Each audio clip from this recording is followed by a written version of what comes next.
저도 깜짝 놀랐어요. 많은 성도님들께서 반응을 보여주시고 피드백을 저한테 보내주셨어요. 카톡으로 또 직접 말씀해 주신 분도 있고 다른 사람을 통해서 말씀해 주신 분이 있는데 여러분들이 반응을 제가 보면서 깜짝 놀랐습니다. 우리 성도님들이 성경 공부에 대해서 이렇게 뜨거운 관심이 있으시고 이렇게 많은 반응을 보여주시고 또 격려해 주셔서 제가 너무 감사하면서도 부담이 좀 크게 됐습니다. 기독교 세계관이 뭔지 몰랐는데 이번에 알게 돼서 유익하다, 어려운 줄 알았는데 머리 쏙쏙 들어온다 이런 말씀도 주셨고요. 이런 게 많이 필요할 것 같다라는 말씀도 주셔서 저도 조금 용기가 생겼습니다. 사실 제가 이런 걸 처음 해보기 때문에 성경 교육을 저도 좀 걱정도 되고 밤에 잠도 잘 안 오고 막 그랬거든요. 어쨌든 이제 지난 첫 시간에는 제가 기독교 세계관이라는 게 무엇인가 여러분들께 개념을 설명드렸고 그 다음에 이제 왜 기독교 교육이 세계관 교육이 필요한지에 대해서 제가 여러분들이 말씀드리느라고 첫 시간이 어렵거든요. 그래서 쉬운 예를 들어가면서 좀 서론을 좀 길게 했다면 오늘 이 시간은 이제 본론으로 들어가는 거예요. 그래서 오늘은 기독교 세계관에 대한 핵심 내용을 여러분들에게 말씀드리려고 하는데 또 걱정이 돼요. 이제 핵심 내용으로 들어가면 내용이 좀 복잡할 수도 있고 때로는 어려울 수도 있고 그래서 제가 최대한 쉽게 설명하면서 핵심을 짚어드리려고 하는데 잘 될지 어떨지 잘 모르겠습니다. 하여튼 최선을 다해서 가도록 한번 해보겠습니다. 지난번에 제가 기독교 세계관이 무엇인가를 설명을 드렸고 이제 오늘은 그래서 이제 세 개의 렌즈, 창조, 타락, 구속의 세 개의 렌즈를 설명을 드리고 아까 제가 광고 시간에 말씀드렸던 것처럼 이제 시간이 조금 연장되었기 때문에 다음 주에는 현대 사회에 흐르는 사상에 대해서 그다음 마지막 시간으로는 우리의 해법에 대해서 제가 이런 순서로 말씀을 드리려고 준비를 하고 있습니다. 그래서 기독교 세계관이라고 하는 것은 다른 게 아니고 성경의 관점으로 성경의 시각, 하나님의 시각으로 세상을 바라보고 해석하고 우리가 살아가야 된다는 걸 말씀을 드렸고요. 그래서 기독교 세계관은 제가 안경이다, 세상을 보는 안경이다라고 제가 여러분께 말씀을 드렸죠. 근데 안경을 어떤 색깔의 안경을 끼고 세상을 바라볼 것이냐. 빨간 안경을 끼면 세상이 어떻게 보이죠? 빨갛게 보여요. 파란 안경을 끼면 파랗게 보이죠. 그래서 어떤 안경이냐 쓰느냐에 따라서 그 사람의 인생관, 가치관, 세계관이 달라진다라고 제가 말씀을 드렸죠. 안경에 따라서 세상이 달라지는 겁니다. 불평의 안경을 쓰는 사람도 있고 감사의 안경을 쓰는 사람도 있죠. 여러분 그럼 이 안경에서 핵심은 뭘까요? 안경테가 중요할까요? 렌즈가 중요할까요? 렌즈가 중요하죠. 안경에서 핵심은 렌즈입니다. 어떤 렌즈를 끼고 세상을 바라보느냐. 가령 예를 들어보면 배율이 높은 현미경을 가지고 보면요. 우리가 눈으로 보이지 않는 미생물들도 볼 수 있어요. 전자현미경으로 세균, 바이러스도 볼 수 있는 그런 시대가 왔죠. 또 그런가 하면은 먼 천체를 관측할 수 있는 이런 망원경 렌즈를 달고 하늘을 보면 우리 인간이 육안으로 볼 수 없는 천체의 세계와 그 비밀까지도 우리가 파헤치죠. 그래서 중요한 것은 렌즈라는 것입니다. 렌즈. 어떤 렌즈를 끼고 세상을 바라볼 것이냐. 그러면 우리는 가장 중요한 게 뭐죠? 하나님의 렌즈예요. 하나님의 시각으로 하나님께서 바라보시는 시각으로 우리가 세상을 바라본다면 그게 가장 정확한 렌즈가 되겠죠. 그래서 기독교 세계관의 핵심 렌즈는 창조의 렌즈, 타락의 렌즈, 구속의 렌즈 이 세 가지 렌즈를 가지고 세상을 바라보며 해석하고 살아내는 것을 말합니다. 그래서 성경은 창조, 타락, 그리고 하나님의 약속, 율법, 예수 그리스도 이 과정이 성경이에요. 요약하면. 그런데 창조와 타락 후에 약속과 율법과 예수를 한마디로 묶으면 하나님의 구속사입니다. 구속이죠. 구속. 그래서 창조의 렌즈, 타락의 렌즈, 나머지는 구속의 렌즈라고 할 수가 있습니다. 그래서 이 세 가지 관점으로 성경을 바라보고 그 다음에 세상을 바라보고 우리가 어떻게 살아가야 할 것인가를 말씀을 드리는 거죠. 우주를 바라보고 세상을 바라보는 관점이죠. 글씨가 좀 작죠. 자, 세상을 바라보는 하나님의 안경은 기독교 세계관 크리스찬 월드라고 했고요. 자, 창조, 타락, 구속. 그래서 처음에 이제 창조 관점부터 설명을 드릴 건데, 창조는 모든 만물의 시작을 말씀하시죠. 성경 창세기 1장에 보면 창조가 어떻게 됐는지 거기서부터 시작이 되기 때문에 세계관 논의의 출발점이 되는 것이고요. 그 다음 타락의 안경은 뭐냐면 우리 현 상황, 오늘날 우리가 살아가는 지구와 모든 세계의 상황을 설명하는 겁니다. 왜 이렇게 살기가 힘들어지고 왜 이렇게 팍팍하고 어려운가 우리 삶이, 그거에 대해서 설명을 하는 것이 타락 안경을 끼는 거죠. 근원적 진단을 내리는 기초가 되는 것이고요. 그 다음에 마지막 구속의 안경을 끼면 이 타락한 세상을 구속하기 위한 하나님의 관점, 우리가 이것을 바라보게 되는데 이것이 기독교 세계관의 궁극적인 목표가 되는 것입니다. 자, 여러분 창세기 1장을 딱 넘겼을 때 맨 먼저 나오는 말씀이 뭐냐면 태초에 하나님이 천지를 창조하시니라. 태초에 하나님이 천지를 창조하시니라. 누구든지 모르는 분 한 분도 없을 거예요. 성경의 문을 여는 첫 번째 말씀이에요. 근데 놀랍게도 이 말씀 하나를 가지고 믿느냐 안 믿느냐에 따라서 그 사람의 세계관이 달라지는 겁니다. 불신자들은요, 에이, 이거 하나님 무슨 세상을 만들었어. 우주는 저절로 만들어진 거지. 안 믿으면 그 사람은 그게 세계관인 거예요. 근데 우리는 이 말씀을 전적으로 믿습니다. 믿으시죠? 믿습니다. 이걸 믿으면 우리의 성경관, 세계관이 다 여기서 시작되는 거예요. 그래서 제가 여러분들께 큐티 보시나요? 월요일부터 금요일까지 나눠드린 큐티, 제가 이제 한 금요일 날 제가 맡아서 창세기 1장부터 여러분들께 큐티를 제가 드려죠, 매일. 그 다음에 마태복음 1장 한 다음에 다시 창세기 1장으로 가는데, 여기서 중요한 것은 뭐냐면 창세기에서 하나님께서 무엇을 말씀하시고자 하는가를 우리가 말하는 겁니다. 그래서 여러분들 그런 성경을 보면서 우리 아이들이 이런 질문을 할 때 있어요. 아니, 학교 다녀보니까 공룡이 나오는데, 학교에 가면 공룡 시대를 배우잖아요. 근데 성경에 공룡이 어디 있어요? 아이들이 질문할 수 있어요. 주일학교에서, 중고등부에서. 그러면 우리 선생님들이나 부모님들은 갑자기 당황을 하죠. 그래서 야, 그런 거 쓸데없는 거 묻지 마. 그냥 덮어놓고 믿어. 근데요, 여러분, 우리 어르신들은 믿음이 좋아서 그런 걸 모르고도 넘어가도 믿을 수 있지만 우리 지금 자라는 어린 세대들은요, 그렇게 믿으라고 하면은 갸우뚱하고 믿지를 않아요. 지적 호기심이 왕성한 아이들에게 덮어놓고 믿어. 그 교회에서 그런 거 질문하지 마. 여러분, 그러시면 안 돼요. 우리가 알아야 돼요. 그래서 성경 교육이 필요합니다. 나는 펼쳐놓고 알고 믿고 싶은데 덮어놓고 믿으라는 거예요. 우리 자녀들은 그렇게 해서 넘어가기가 쉽지가 않아요. 성경은요, 과학 교과서일까요? 성경이 과학 교과서인가요? 그러면 언제 하나님, 창세기 1장에 나오는 말씀이 뭐죠? 하나님이 세상을 어떻게 만드는지 세세하게 다 적어놓은 책이 아니에요. 성경은요, 하나님의 관심이 있는 것만 쓰셨어요. 그게 뭐죠? 우리를 구속하시는 거예요. 그래서 성경은 한마디로 얘기하면 구속사를 기록한 책입니다. 그것을 다 기록할 필요가 없는 거예요. 여러분, 드라마나 영화를 보시면 주인공이 저녁을 먹고 있어요. 그러면 저 주인공 왜 아침 먹은 건 안 나와? 왜 점심 먹은 거 안 나와? 그럴 수 있나요? 드라마 작가는 그게 관심 있는 게 아니라 의미 있는 사건만 드라마에다, 영화에다 담는 거거든요. 그럼 하나님의 관심은 공룡에 있는 게 아니에요. 누구에게 있죠? 저와 여러분에게 있어요. 우리를 어떻게 살리실 것인가? 타락한 인류를 어떻게 구속할 것인가? 그러니까 구속사적인 관점에서 성경을 기록한 것이지 과학 교과서가 아니라는 거예요. 그래서 우리가 아이들에게 그걸 설명을 해줘야 돼요. 성경은 과학 교과서가 아니란다. 물론 성경 학자들 중에는 욥기 40장에 나오는 그 동물이 아마 공룡을 상징할 거다. 욥기 41장에 리워야단이라고 하는 게 나오는데 그게 공룡일 것이다. 이렇게 주장하는 사람들도 있는데 그게 중요한 게 아니에요. 성경은 하나님이 어디에 관심이 있으신가?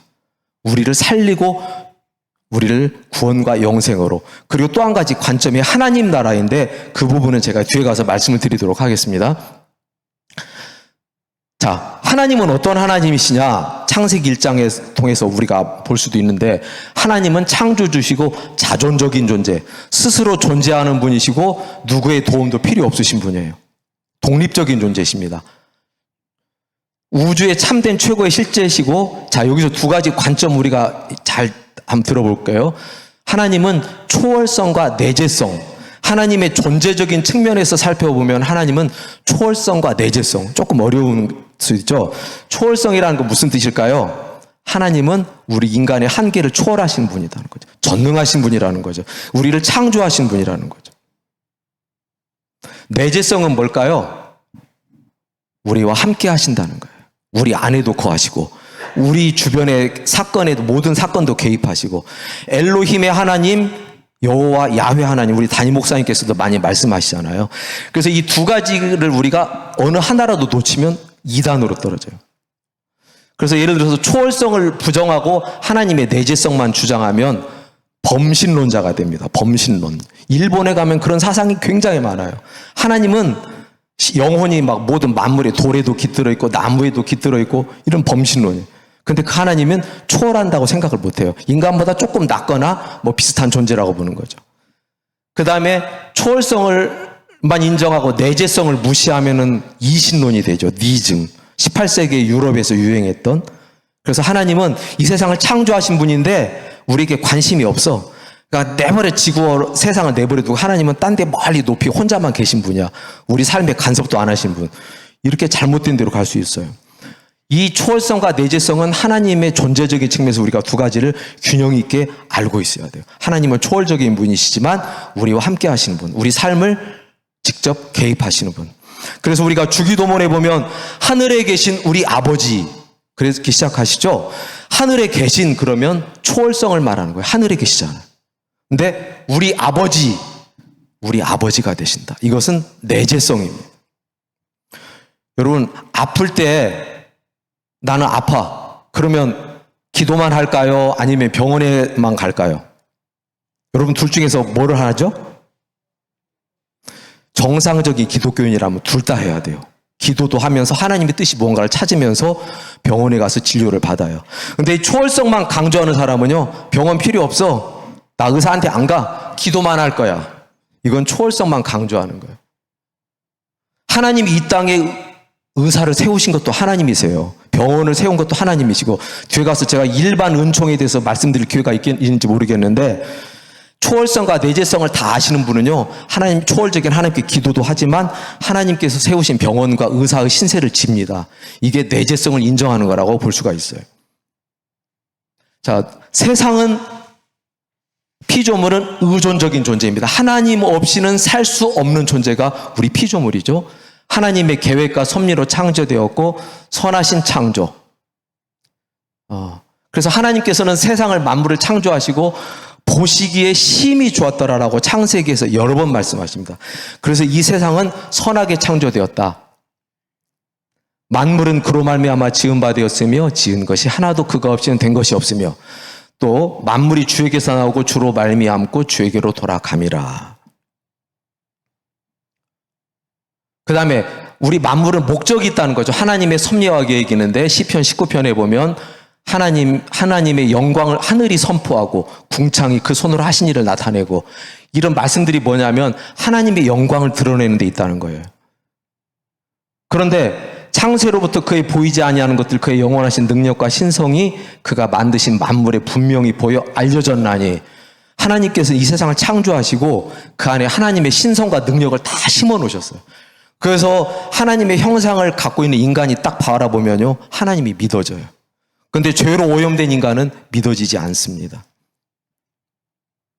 갈릴레이라고 하는 사람이요, 과학자인데 잘 아시죠? 이분이 뭐라고 얘기하냐면 하나님은 우리에게 두 권의 책을 주셨는데 한 권은 성경, 그리고 또 한 권은 자연이라는 책을 주셨다고 그랬어요.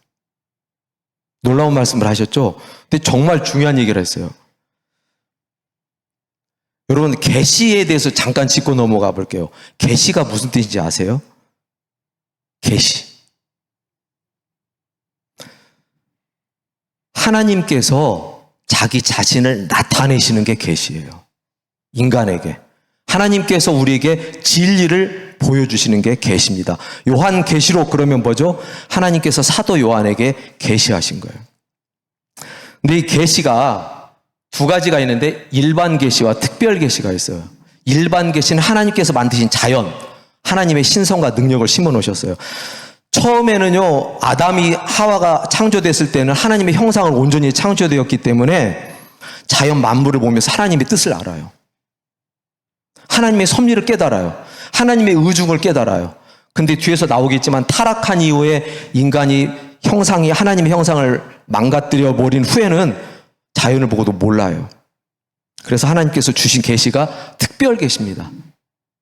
세상 모든 사람들도 볼 수 있는 계시가 일반 계시, 보편적인 계시라면 특별 계시는 하나님께서 아브라함에게 직접 딱 나타나셨어요. 신현, 현현, 이게 특별 계시예요. 또는 꿈이나 환상을 통해서. 가장 확실한 특별 계시의 절정이 뭐냐면 성육신입니다. 예수 그리스도께서 오늘 이 땅에 2000년 전에 오셨던 거죠. 이게 특별 계시 절정이에요. 극치. 그리고 특별 계시의 완결이 뭐냐면 성경 말씀입니다. 성경은 완결성과 충족성을 갖고 있다고 그러죠. 여러분 그런 궁금함 드시지 않았어요? 저도 그런 생각 많이 했거든요, 옛날에. 아니, 하나님께서 구약시대에는 아브라함에게 딱 나타나서 말씀하세요. 모세에게 말씀하세요. 근데 왜 오늘날은 하나님이 나타나신 적이 없지? 그런 궁금한 거 생각 드시지 않았나요? 저는 그런 생각이 들 때가 있었어요. 왜 오늘날은 하나님이 아브라함에게처럼 이렇게 안 나타나실까? 무엇 때문에요? 성경이라고 하는 특별 계시를 주셨기 때문이에요. 하나님께서 하시고 싶어하는 모든 말씀이 성경에 담겨 있어요. 이게 특별 계시입니다. 그래서 성경 이후에는 하나님께서 지금은 성령 시대라 성령을 통해서 우리 마음에 감동을 주시고 성경을 통하면서 하나님의 메시지를 우리가 아는 거죠. 구약 시대처럼 하나님이 이제 나타나시지 않습니다. 성경이라고 하는 특별 계시를 주셨기 때문이에요. 우리 삶과 신앙의 표준이 되는 것이 성경 말씀입니다.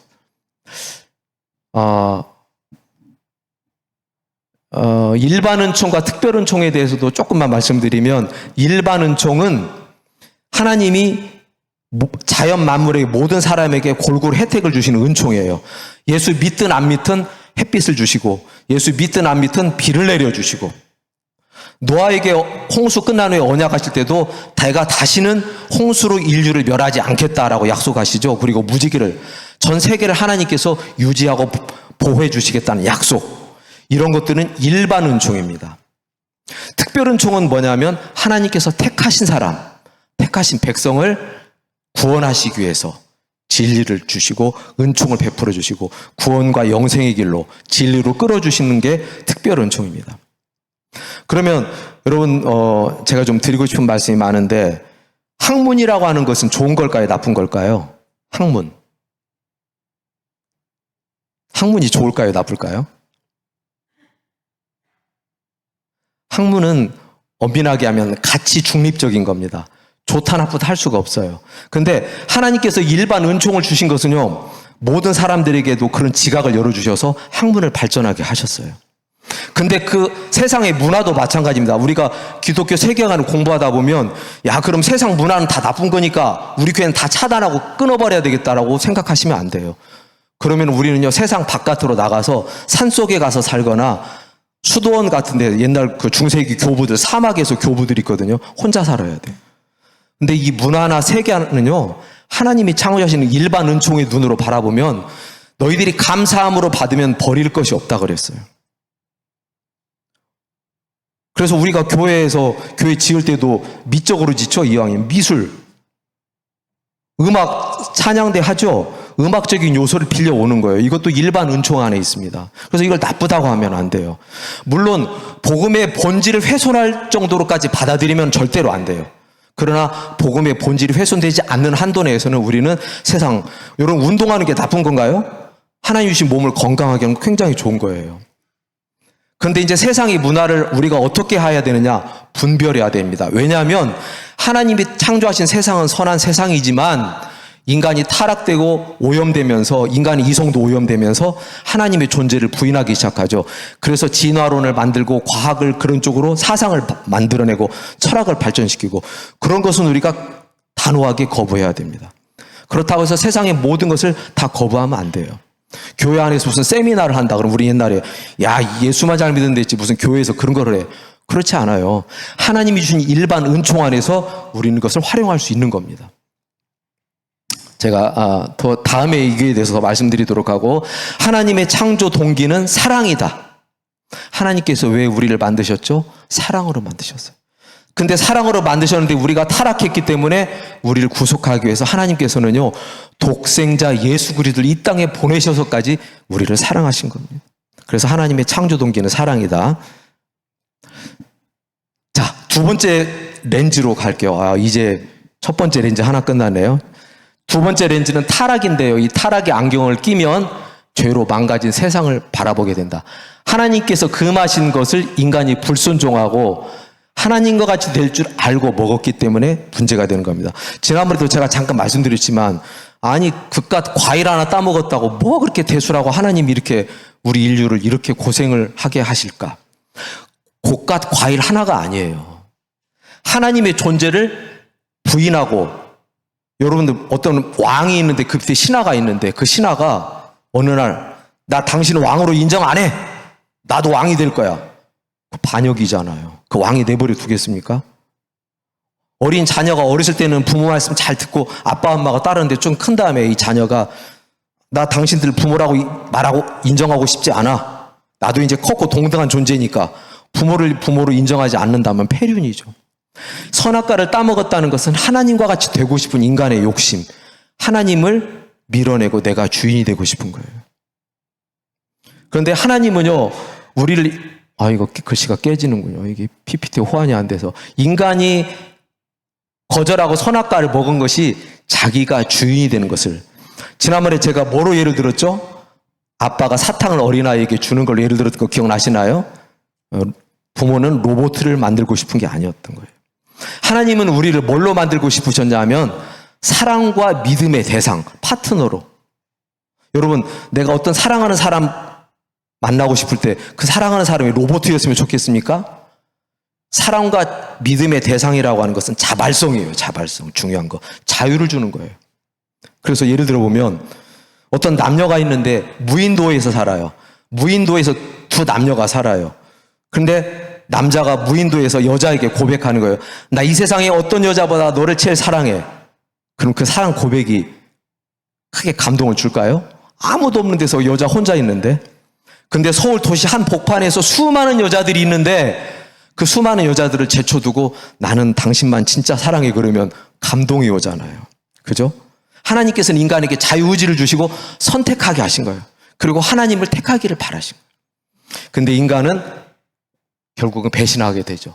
그래서 하나님의 형상으로 만들어진 인간이 왜곡되고 손상되고 오염되어서 사탄의 노예가 되고 죄의 착고를 차게 된 겁니다. 그래서 죄에서 자유로운 것은 창조 세계 아무것도 없고 총체적인 저주를 받게 되는 것이죠. 타락의 구체적인 결과는 첫째, 하나님과 인간 관계가 훼손이 됩니다. 하나님을 떠나서 낯을 피하여 동산 나무 사이에 숨게 되고 나중에는 에덴 동산에서 쫓겨난 후에는 어떻게 하죠? 가인이 제일 먼저 한 게 성을 쌓는 거였어요. 자기를 보호하려고.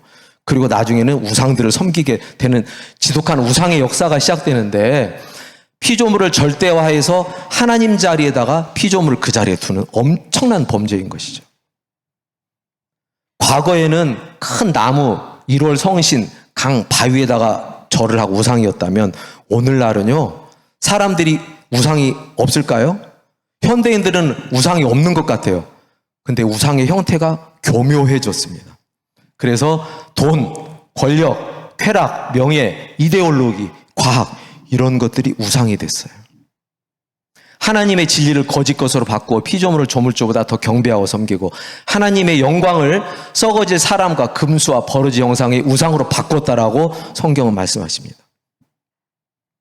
모세가 하나님의 십계명을 뵙기 위해서 시내산에 올라간 사이에 인간들은 못 참고 금송아지를 만들어요. 바알신을 섬기죠. 이스라엘 백성들은요, 사실 억울하다고 생각할지 몰라요. 아니, 우리는 여호와 하나님을 떠난 적이 없는데 왜 우리가 하나님을 떠났다고 얘기하지? 가나안 땅에 딱 도착해 보니까 우리 담임 목사님도 그런 말씀 하셨죠. 농사 짓는 사회예요. 근데 이스라엘 백성들은 농사를 지어본 적이 없어요. 애굽에서 살 때는 뭐였죠? 고센 땅에서 유목민, 목축을 했어요.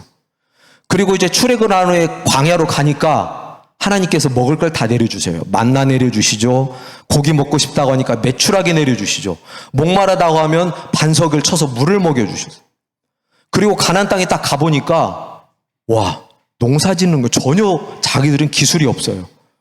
근데 가나안 사람들이 젖과 꿀이 흐르는 땅이라고 그래가지고 기가 막히게 농사를 지어. 그래서 이 사람들이, 가나안 사람들이 물어보는 거예요. 당신들 이 농사 어떻게 짓는 거야? 가나안 사람들이 뭐라고 얘기해요? 바알을 섬겨라. 풍요의 신 바알을 섬겨라. 그래서 평소에 우리가 하나님, 여호와 하나님 믿지만 농사 질 때는 바알이 필요하구나. 바알도 섬기는 거구나. 그렇게 생각을 한 거예요. 근데 하나님께서는 이 백성이 나를 떠났다라고 말씀하십니다. 이스라엘의 비극이 거기서 시작되는 거예요. 오늘날도 우리가요, 교회에서는 하나님, 밖에 나가서는 세상 사람들이 살아가는 방식대로 살아요. 이거 세상 나가면 돈도 벌어야 되고, 사업도 하려면 세상 사람들의 방법도, 수단과 방법 동원해야 되고, 그게 바알신을 섬기는 거예요. 우리 목사님께서 계속 오늘도 말씀하셨잖아요. 우리의 삶이 그리스도인이 돼야 돼요. 근데 우리는 그것이 잘못됐다고 생각을 하는 거예요. 교회에서는 크리스찬으로, 밖에 나가서는 세상적인 방법으로. 이것이 바알신을 섬기는 것이죠. 타락의 구체적인 결과는 하나님과의 관계도 끊어질 뿐만 아니라 사람과의 관계도 끊어져서 책임 전가합니다. 하나님이 주신 여자가 따먹으라고 그랬어요. 책임 전가를 하고. 그래서 인간이 분열되고 갈등과 일어나게 되죠.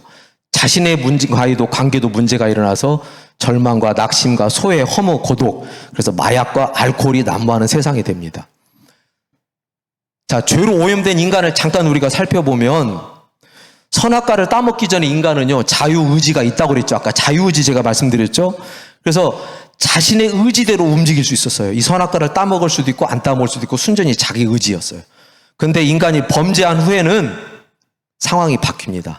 자기의 자유의지대로 할 수가 없고 또 다른 거대한 세력이 자기 의지를 지배하는 것을 보게 되는 거죠. 그래서 사도 바울은 고백을 합니다. 내 지체 속에 또 다른 법이 나를 사로잡아오는 것을 보는도다. 오라 나는 곤고한 몸이로다. 이게 뭐죠? 인간의 의지가 타락하고 거대한 어둠의 죄의 세력이 인간을 지배를 해서 인간의 자유의지도 이제는 손상되고 없어지는 거죠. 죄로 오염된 인간은 하나님 대신에 그 마음에 죄성이 채워져서 마음에 하나님 두기를 싫어하며 하나님께서 그들을 내버려 두셨다고 그랬어요. 내버려 두셨다. 진짜 무서운 얘기입니다. 하나님이 우리를 간섭하지 않고 내버려 두시면 우리는 진짜 무서운 존재가 되는 거예요. 인간의 본성적 죄성은 선을 행하기보다 죄를 짓는 것이 훨씬 수월한 존재가 됐습니다. 작심삼일이란 말 아시죠? 왜 그런 말이 나올까요? 아무리 내가 착하게 살려고 해도 3일을 못 간다는 거예요. 다시 옛날로 돌아가고. 이것이 인간의 타락한 본성을 얘기하는 것이죠. 타락의 구체적인 결과는 피조세계와 인간과의 관계도 훼손되어서 가시덤불과 엉겅퀴가 나게 됩니다. 곡식을 가꾸는 건 힘드는데 잡초는 막 저절로 나죠. 이 자연이 인간을 대적하는 거죠. 그리고 환경오염, 인간이 피조세계를 훼손시켜서 환경오염, 인간의 끝없는 탐욕으로 자연을 과도하게 착취하는 건데 이것은 청지기 사명을 망각한 것이죠. 대량 생산과 소비로 환경의 오염이 파괴되고 오늘날 지구가 종말이 온다라고까지 얘기하는 것은 뭐죠? 환경오염과 기후변화, 생태계 파괴 문제죠. 그 다음에 이제 피조물 간의 관계가 훼손되는데 약육강식. 하나님이 최초에 만들었던 동물들은요, 서로 잡아먹는 사이가 아니었다고 학자들은 얘기합니다. 풀을 뜯어먹고. 이사야 11장에 나오는 에덴 동산이 회복되었을 때의 모습은 어떻죠? 사자들이 어린 양과 뛰놀고 독사구리 어린이가 손을 얻어도 독사가 물지 않는 세상. 그런데 타락한 이후에는 약육강식, 동물의 세계 왕국 보세요. 서로 잡아먹고 잡아먹히고 인간도 맹수에게 잡아먹히기도 하죠. 그 다음에 엔트로피가 증가한다. 이거는 조금 과학적인 개념인데 자세히 설명하면 아마 이과계통 공부한 분은 누구보다 잘 아실 텐데 조금 어려운 개념이라 간단하게 얘기하면 이 세상의 우주가 점점 낡아간다는 뜻입니다. 연력학 법칙으로 보면 우리가 에너지를 쓰면 쓸수록 그 에너지는 날아가요. 없어지는 게 아니라 가령 예를 들어서 내가 석탄을 캐고 원유를 캐서 쓰잖아요. 그게 쓰면 없어지죠. 없어지는 게 아니라 우주 안에 다른 형태로 날아가 버리는데 쓸 수 없는 에너지로. 그래서 지구가 마침내는 어떻게 되냐면 열적인 죽음, 완전 무질서 상태가 되는, 우주는 갈수록 낡아가서 이대로 가면 우주는 최종적으로 멈춰버리는 세상이, 쓸모없는 에너지가 늘어나는 세상이죠. 사망이 지배한다. 모든 생명체는 태어나는 순간부터 죽음을 향해서 달려가는 존재가 됩니다. 자, 여기서 한 가지만 또 재미있는 사실이 있는데 하와에게 한 뱀의 거짓말을 우리가 짚어보면 4가지가 있어요. 죽지 않는다, 눈이 밝아진다, 선악을 알게 된다, 하나님과 같이 된다. 이 4가지의 최고의 거짓말이 오늘날 세계관을 형성하고 있어요. 죽지 않는다, 불사 영생술과 관련된 신비주의, 도교, 탄트리즘, 이게 동양 사상, 힌두교, 불교에서 나오는 죽지 않는다는 어떤 밀교적인 사상이고, 인간 복제, 인간을 복제해가지고 오늘날 핵을 이식을 하면요, 유전자 100% 똑같은 인간을 만들어낼 수 있다는 거예요, 이론적으로. 그러면 내가 죽기 전에 나하고 똑같은 인간을 만들어 놓고 그 속에다가 기억을 다운로드 시켜서 영생하겠다고 하는 인간의 생각. 사이언톨로지라고 하는 종교가 있어요. 유명한 배우 톰 크루즈 아시죠? 톰 크루즈는요, 이 사이언톨로지의 광신자예요. 자기 재산 중에 수천억을 거기다 다 바치고 해마다 후원하고. 이 사이언톨로지가 어떤 종교냐면요, 외계인을 믿으면서 영혼의 윤회 사상을 믿어요.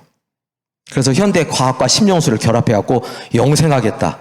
근데 그 종교에 옛날 어르신 존 트라볼타 같은 사람은 온 가족이 거기. 그래서 어떤 보고서에 뭐 헐리우드에 있는 영화배우, 감독, 스태프의 45%가 이 사이언톨로지 종교를 믿는다는 충격적인 사실이죠. 그 다음에 이제 2번째 거짓말, 눈이 밝아진다. 인간의 이성이 탁월해. 인간의 이성으로 진리에 도달할 수 있어. 여기서 계몽주의가 나오고 합리주의가 나오고 자유주의 신학이 나와서 인간의 이성으로 성경을 판단해요. 칼질을 하기 시작합니다. 과학만능주의. 3번째 거짓말이 선악을 알게 된다. 도덕주의, 율법주의.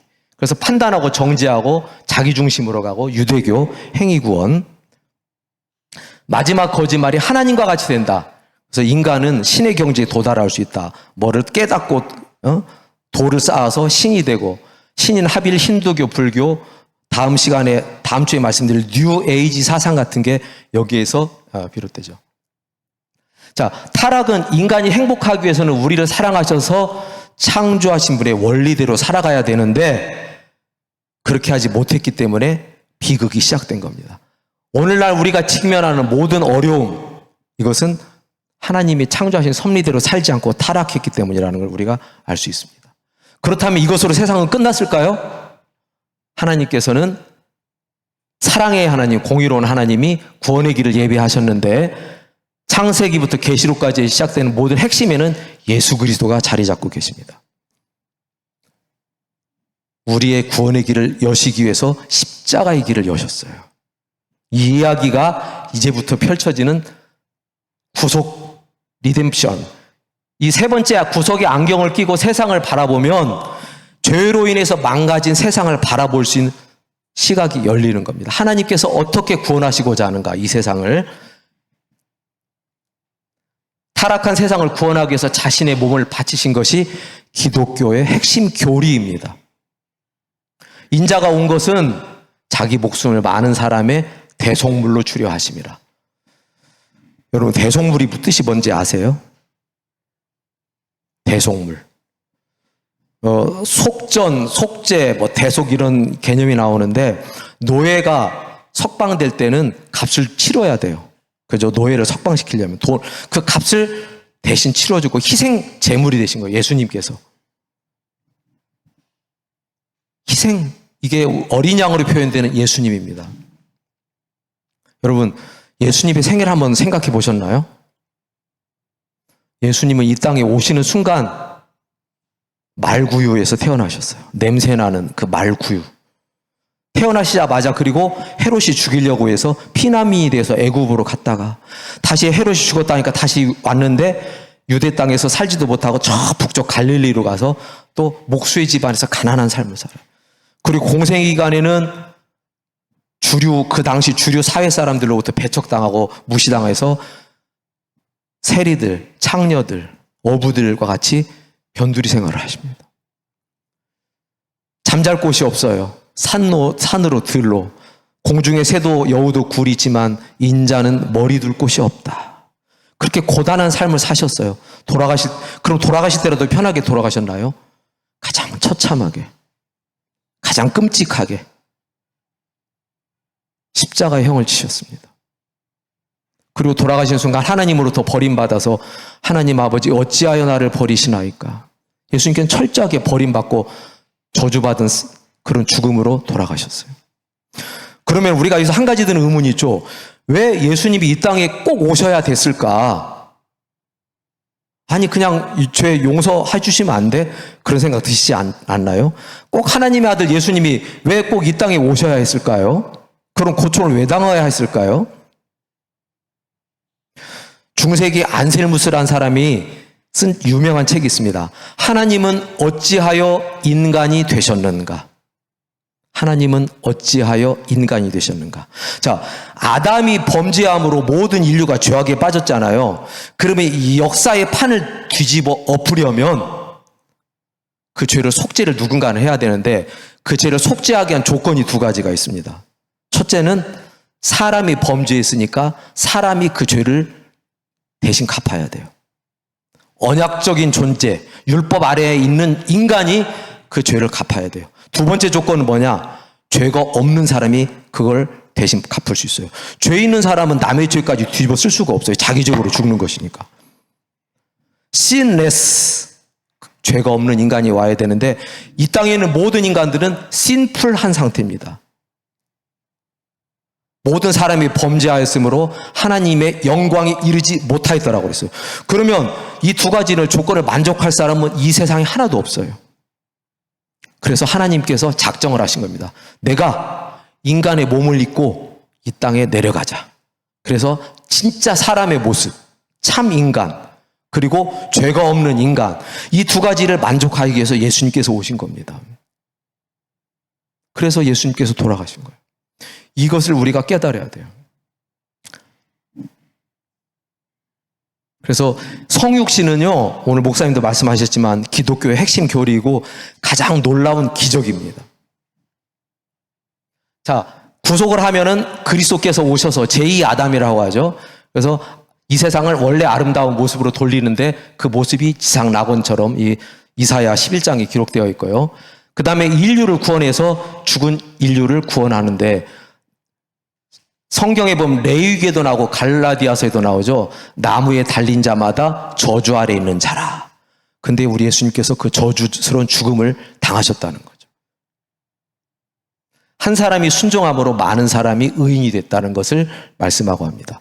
자, 구속의 결과 하나님께서 화해를, 우리 인간이 범죄함을 하나님께서 진노해서 하나님과 우리는 원수가 됐어요. 그런데 예수님의 십자가로 화해를 했는데, 화해는 예수님의 피로 우리 죄를 덮어버리고 우리의 죄에 대해 하나님의 진도를 풀어버렸다는 사건이, 구속의 결과 두 번째로는 회복입니다. 회복.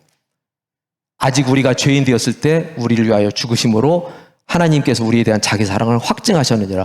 그리스도의 왕권이 회복되고 하나님과 인간관계가 회복되고 인간과 피조물간의 관계가 회복되는 것입니다.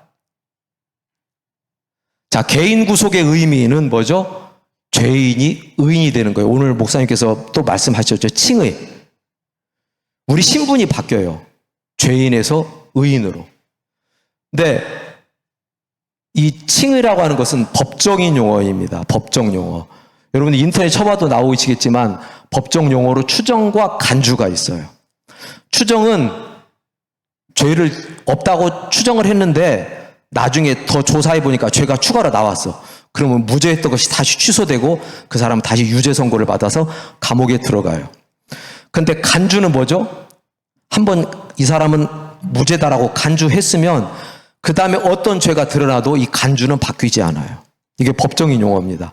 사탄 마귀가 우리를 아무리 죄인이라고 너는 죄 지었으니까 지옥 가야 돼. 하나님 앞에서 우리를 참수하고 고발하지만 하나님께서 의롭다 하신 이를 누가 정죄하리요? 로마서 8장에 나오죠. 하나님께서 우리를 의인으로 만들어주셔서 사탄이 아무리 우리를 고발해도 하나님께서는 우리를 의인이라고 인정해 주신다는 거죠. 자, 우리 성품이 변화하는데요. 새로운 피조물, 우리가 여기서 알아야 될 것은 체인지가 아니라 익스체인지입니다. 내 속에서 어떤 의가 만들어졌고 그 의가 성장하는 게 아니에요. 우리에게는 의가 전혀 없어요. 나는 죽어서 없어지고 예수님의 생명이 우리 안에 들어오는 겁니다. 그래서 마틴 루터는 이걸 뭐라고 얘기하냐면 낯선 의라고 표현해요. 우리 안에 의는 없고 외부로부터 새로운 의가 우리에게 들어왔다고 표현하는 거죠. 예수 그리스도의 생명입니다. 그래서 내가 십자가에 못 박혀 죽고 내가 사는 것이 아니라 오직 예수가 사는 것. 성화의 과정. 이건 오늘 또 목사님께서 또 말씀을 주셨어요. 성화에 대해서. 우리의 구속은 지금 시작하고 있지만 완전한 성화는 예수님께서 재림할 때 완성이 되는 거죠. 우리는 피값 주고 사신 주님의 소유입니다. 제가 이제 마지막으로 시간이 많이 지났기 때문에 한 가지 강조하고 이제 강의를 마무리하려고 하는데, 하나님의 나라에 대해서 제가 꼭 말씀드리고 싶어요. 저도 옛날에는 그랬어요. 예수 믿는 목적이 뭐냐? 예수 믿고 죽어서 천당 가려고. 이게 다인 줄 알았어요. 근데 제가 공부하면서도 깨달으면서 성경을 보면서 느낀 게 뭐냐면요. 하나님의 나라. 이거 우리가 절대로 놓치면 안 돼요.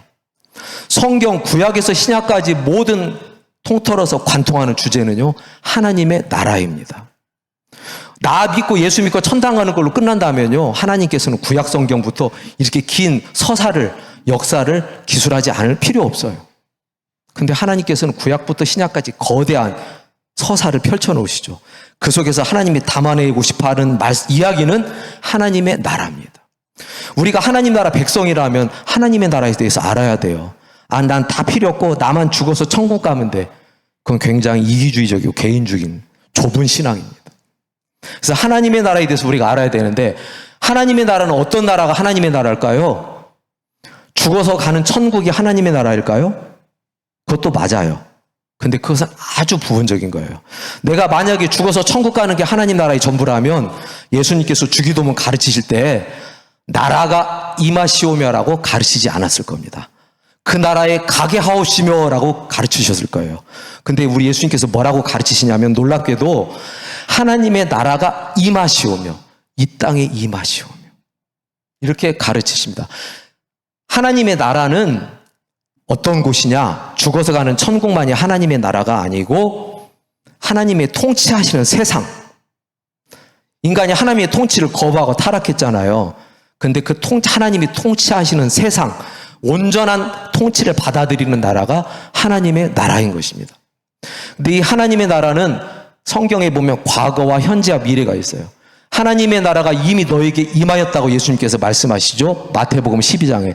이건 이미 하나님의 나라가 임했다는 거예요. 그리고 누가복음 17장에 보면 하나님의 나라는 너희 안에 있느니라라고 말씀하십니다. 이것은 현재입니다. 그리고 나라가 임하시오면은 미래형이에요. 그러니까 하나님의 나라는 과거와 현재와 미래가 다 있다는 거예요. 그래서 이미와 아직, 말씀 많이 들었죠. already, 이미 하나님의 나라는 펼쳐졌지만 아직 완성된 건 아니다. 어느 때 완성되느냐? not yet. 예수님께서 이 땅에 오실 때 완성됩니다. 창세기 3장에 보면 여자의 후손이 뱀의 머리를 상하게 할 것이고 뱀은 여자의 발꿈치를 물 것이다. 예수님께서 십자가에 오셔서 죽으심으로 말미암아 이 땅에 사탄은 치명상을 입었어요. 근데 그 사탄은 치명상을 입었지만 발꿈치를 물었다. 우리 예수님께서 십자가의 고통을 당하셨죠. 근데 당하셨지만 다시 부활하셨기 때문에 그 상처는 발꿈치의 상처 정도밖에 안 되는 거죠. 이것을 쉽게 설명하기 위해서는 해가, 왜 예수님께서 십자가에 돌아가셔서 이 땅에 하나님 나라가 임했는데 왜 아직도 이 땅은 이렇게 살기가 힘들고 어려울까? 왜 이렇게 악이 득세하는 세상일까요? 예수님이 이 땅에 오신 것을 지평선에서 해가 떠오르는 걸로 표현하면요, 해가 지평선에서 막 떠올랐어요. 그럼 빛이 빛이죠. 근데 이 땅에는 어둠이 다 사라질까? 해가 뜨자마자? 아니에요. 해가 떠오를 때쯤이면 어슴푸레하게 어둠이 남아있지만 그 해가 중천으로 떠오를 때면은 온 세상이 밝아지는 거죠. 그래서 이 땅에 아직도 죄의 세력이 남아있기 때문에 하나님께서는 뭐라고 하시죠? 하나님 나라가 시작됐지만 애통하라는 거예요. 심령이 가난하라고 그래요. 의에 줄이고 목마르라고 그래요. 울고 통곡하라고 그래요. 야고보는 뭐라고 말씀하죠? 너희의 웃음을 애통으로, 즐거움을 근심으로 바꾸고 울고 통곡하라고 그래요. 그런데 하나님의 나라가 완성되는 시점인 예수님의 재림하심이 어디에 나오냐면 요한계시록 21장에 보면 뭐라고 말씀하죠? 하나님이 그들과 함께 계시니 그들은 하나님의 백성이 되고 하나님은 친히 그들과 함께 계셔서 모든 눈물을 그 눈에서 닦아주시니 다시는 사망이 없고 애통하는 것이나 곡하는 것이나 아픈 것이 있지 아니하니. 처음 끝이 다 지나갔다. 여러분, 우리는 이 땅에 사는 동안 악이 아직도 있어요. 그래서 우리는 울고 통곡하고 애통해야 돼요. 그러나 하나님께서 완성하시는 그 나라는요, 요한계시록에 가보면 다시는 울지 않도록 하나님께서 우리 눈물을 닦아주신대요. 놀랍고 감사한 말씀이죠. 자, 이것을 개념을 쉽게 얘기하면 D-Day와 V-Day로 설명하게 됩니다. 2차 대전 때 연합군과 나치 독일이 붙었어요. 근데 결정적인 승기를 연합군이 잡는 때가 어느 때냐면 1944년 5월 달인가요? 노르망디 상륙 작전을 펼쳐서 나치의 치명타를 입힙니다. 그래서 독일 나치가 이때 치명타를 입고 이미 승기는 결정이 됐어요. 그런데 전쟁은 끝나지 않습니다. 언제 끝나냐? 약 1년 후에 1945년에 독일군 사령관이 지하 벙커에서 문서로 서명을 합니다. 항복했다고. 그때 전쟁이 끝나는 거죠. 그래서 이것을 노르망디 상륙작전을 D-Day라고 한다면 성경으로 보면 예수님께서 십자가의 부활로 사탄에게 치명타를 입혔어요. 하나님 나라가 시작된 거죠. 그러나 최종적인 하나님 나라의 완성은 독일군이 항복할 때까지 1년 동안 남은 화력으로 치열하게 저항을 해서 연합군들이 큰 희생이 따릅니다. 그 희생 후에 완성이 되는 것이 V-Day죠. 이렇게 개념을 이해하면 이미와 아직을 쉽게 이해할 수 있습니다. 여러분, 이제 성경은 드라마입니다. 하나님께 쓰신 거대한 드라마가 창세기부터 시작해서 요한계시록까지. 그래서 창세기 1장, 2장에는 하나님께서 세우신 하나님의 나라 원형이 나와요. 근데 그것이 3장부터 타락함으로 망가졌고 그것이 회복되는 게 어디에 나오죠? 요한계시록 맨 마지막 2장, 21장, 22장에서 회복된 하나님의 나라, 완성된 하나님의 나라가 나옵니다. 그러니까 결론은 뭐죠? 창세기 시작한 하나님의 나라가 3장에서 망가졌는데 앞에 2장은 하나님의 나라, 그리고 요한계시록 맨 뒤에 2장은 다시 회복되고 완성된 하나님의 나라가 나오는 것입니다. 그래서 성경은 거대한 드라마. 근데 여러분, 제가 마지막 드리고 싶은 얘기가 이거예요. 내 인생도 드라마다. 누가 만드신 드라마일까요? 하나님께서 만드시는 드라마. 여러분 믿으셔야 돼요. 여러분 드라마 왜 보시죠? 드라마 볼 때 막 주인공이 막 너무 괴로움 당하고 고통 당하고 막 좌절하고 아이 나 이 드라마 안 봐. 저 주인공 망하는 거 못 봐. 그러시나요? 우리 머릿속에는 뭐가 있죠? 처음에는 주인공이 힘들고 고통 당하지만 이 드라마를 쓰는 작가는 마지막에 해피엔딩이 끝날 것이다. 그걸 믿고 우린 드라마를 보잖아요. 해피엔딩으로. 물론 비극으로 끝나는 것도 간혹 있지만 대부분 영화나 드라마는 해피엔딩으로 끝납니다. 하나님께서 우리를 위해서 준비하신 드라마는요, 해피엔딩이에요. 요한계시록 보세요. 하나님 나라가 회복되고 완성됩니다. 우리를 위해서 거처를 예비하셨어요. 그래서 우리는 하나님의 손을 붙잡고 인생의 길을 걸어가야 되는 겁니다. 근데 우리가 살다 보면 우리가 통제할 수 없는 상황들이 너무나 많이 펼쳐져요.